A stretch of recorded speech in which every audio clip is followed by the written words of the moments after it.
You watch a game like last night, and it just kind of gives you a perspective like your offense is not what those are in Detroit and in Baltimore. We knew that just from a talent perspective, but when it's on display like that, it's pretty crazy. We're talking about Bo Nix missing wide open guys downfield, and if you saw some of the passes Lamar put on guys, some of the passes Goff put on guys, like pinpoint accuracy, tight coverage, need to make a play, big third down, big fourth down. They're making every But they're throw. also elite. I mean, Vic, these are elite quarterbacks. These are the creme de la creme. And again, let me go back to the NHL. You see Cale McCarr dance a guy at the blue line and then find a guy for a backdoor tap in or something. You're like, wow. Why can't our guy do that? Well, only very few guys in the world can do that. And again, Goff is on the money. That 4th down and 2, think of all of that, Vic, to put the game away. You pick up that you're on your own side of the 50. It's 4th down and 2, and you go for it. It's only up by 7, and you nail it. I mean, he stepped back and he let it fly and found Amon-Ra St. Brown for the first down, and it was over. I mean, that's high-end stuff. So two things, just real quick. Number one, speaking of that play mode, so it's a 4th and 2. You're at midfield. You're up 7 points against Baltimore. Do you guys think that Sean Payton goes for that, or does he punt? I think he probably punts because he believes in his defense. You're not facing an elite. Well, I don't know who the offense is on the other side, but I think that Dan Campbell thought, man, Baltimore could very well go down and score. We better try to keep the ball here. You think they punt or they go for it, Vic? I think it's a 50-50 proposition. I wouldn't be surprised if he goes for it. He surprised me several times already going for it. I think that's the right call.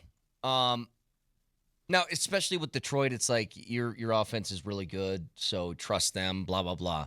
But the other thing is this. It's something that Detroit did last night that I do think you can do. Maybe not as effectively as them, but the concept of it you can do. Detroit was not moving the ball like that early in the game. They weren't. Their offensive line was getting beat up a little bit by Baltimore's defensive line. But they kept hammering the ball on the ground over and over and over again, despite little success, the amount of tackles that were happening in the backfield early in that game. And then eventually the dam broke, and they were picking up 5, 6, 7, 8 yards a pop on the ground towards the end of the game, and it's what closed it out. Moj, we looked it up. They had an 18-play scoring drive, 98 yards for a touchdown. 13 of those were runs. Like, they just kept hammering away, and the Broncos it's something they could do. They could do that with J.K. Dobbins. They could. I was thinking about this too, though, Vic. Joe Buck said on more than one occasion, and the Lions can do this because they've got, a new fresh back to come in. You can go Gibbs to Montgomery, and any given week, one guy is going to have more than the other guy, but they use them both. I mean, if you can get to a point where you feel good enough about Harvey that you can Dobbins, Harvey, Dobbins, Harvey, that would be absolutely ideal, and just keep punishing those guys. I just don't know that your head coach, I don't know if he wants to play the game that way or thinks he can play the game. He knows his personnel, Vic, better than us. But that would be ideal if you could just pound that rock and punish teams. I was so impressed with the play calling of the Detroit Lions last night, who lost Ben Johnson, considered a Mensa, right? Yeah. Ben Johnson's gone.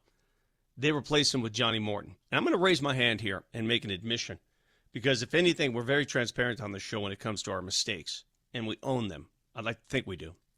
But I got into a blender of mistakes last night that carried into this morning had I not checked my work. Every time they referenced Johnny Morton, did you think it was the wide receiver? I thought it was the SC receiver, Johnny Morton, who was calling the plays. And then, I remember Johnny Morton worked for the Broncos last year. Mm-hmm. Now, I never met Johnny Morton, but I always assumed last year it was the same Johnny Morton who was the receiver for the USC Trojans. I thought it was the black Johnny Morton, not the white Johnny Morton. So wait, they said, and there's Johnny Morton in the booth, and you're like, who's the biker gang looking fella? Yes, I was like, wait, what? When the Broncos lost Johnny Morton, and everybody said, wow, Johnny Morton calls a good game, because last year he worked as the Broncos passing game coordinator. Yep. All right? And now he is the offensive coordinator for the Lions. The entire time, I thought that was Johnny Morton, the former USC Trojan. And had a stint as an MMA fighter, too. I don't know if you guys knew that about him. I'll tell you what's weird is that the biker Johnny Morton also worked for USC. I know. Yeah. I'm looking at his profile. Yeah. He's wearing a Trojan sweatshirt. Yeah. Did anybody else? Am I the only dumb one? Okay, just let me know, because I know many of you will come out and say, "Am I the only dummy who assumed the Johnny Morton of the Lions?" I thought it was the receiver. Vic, what if I told you that Johnny Morton, that is the receiver, he just let himself go? just what it looks like when you get older. Because they're about the same That's age. funny. They're about the same age. Let me blow your mind. He also was a wide receiver. I know. It's pretty weird. He was John Morton. Johnny Morton was the pro wideout. John Morton was a wideout as well. He actually was on the Raiders and Packers practice squads, the Jags, and all that kind of thing, and blah, blah, blah, blah, blah. Played in the CFL a little bit, but I know it's kind of confusing. Let me tell you something, by the way. Johnny Morton was a stud. The God, receiver? he was fun to watch. He was awesome. Yes. Yeah. He was so fun to watch. Hey, what you asked? Did you know? Hey, hold on. Detroit's your team. Did No, you I know knew that it. your offensive coordinator was white? Yes. I'm the one that said a week before he was hired in Detroit that he's probably going to get hired. Go back and listen to the show. Why did you tell me at that time that wasn't Johnny Morton, the receiver? I didn't feel like I had to. We had you almost had a Jack Plummer situation, didn't you? Yeah, almost. Oh, This is funny. on you then. You had this inherent knowledge and didn't pass it on to me. Yeah, I told you it was happening before it happened. Now, to again the Broncos. But back to that running game, man. It would do our hearts so good to see the punishment late. And you know what? I think they will punish Cincinnati. I do. And then they're going to get punished at Philly and be 2-3.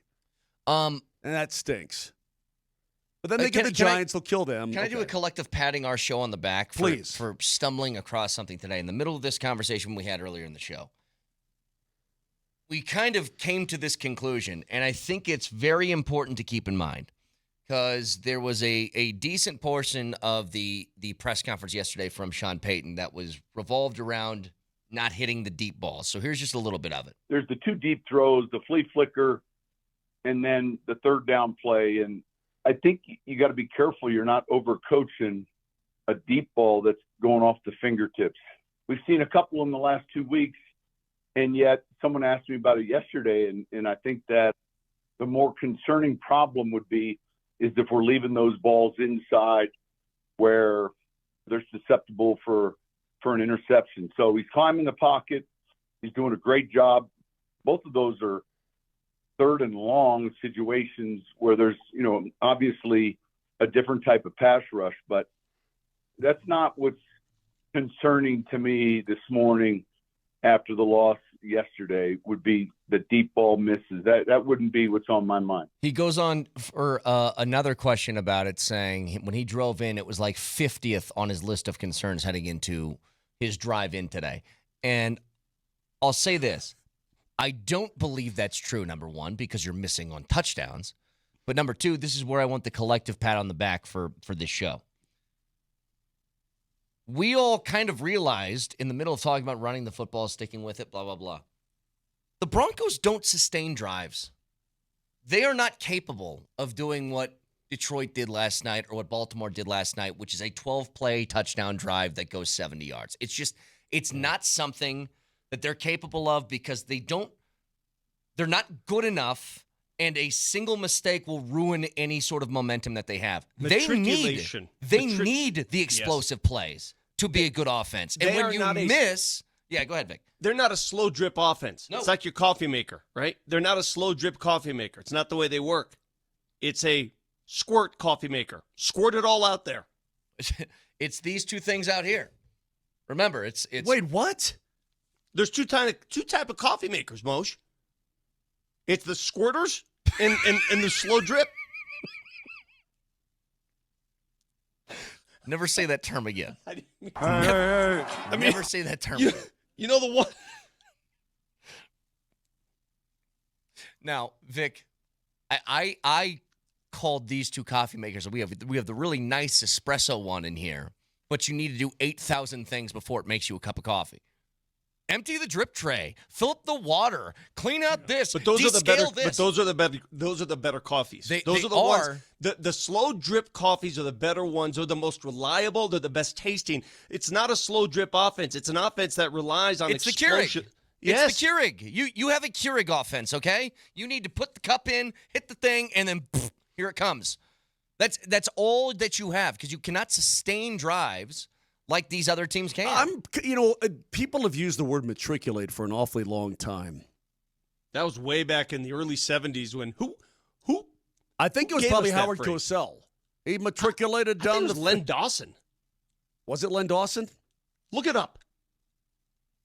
Let me look Len Dawson. Let me look up Len Dawson matriculate. Well, do you know what matriculation means? Yeah, you know what? Nobody's. To get through. I matriculated through college. Yeah, to formally enroll or be admitted as a student in a college, university, or other educational institution. I do believe Howard Cosell. There's nothing to do with football. You are? Yes, it does. In fact, Len Dawson went on to matriculate the ball down the field well enough to earn himself the Super Bowl Most Valuable Player award. This was always Hank Stram is the one who first used it in reference to Len Dawson. I knew I had it right. Many high school students aim to matriculate into a four-year college after graduation. She matriculated at the university in the fall, beginning her studies in the new semester. I think dude took liberties, man. Do you guys remember when Pat Summerall called it the Broncos a team of squirters? Yeah, I do remember that. Yeah, that was a really, really fun weekend. Would that get you fired? All right, man. Listen. What do you That's RJ Harvey's new nickname. Oh, there goes the squirter. Did you see him squirt through that hole? You'd like that, wouldn't you? Actually, you know what? I said that about Harvey in the preseason, did I not?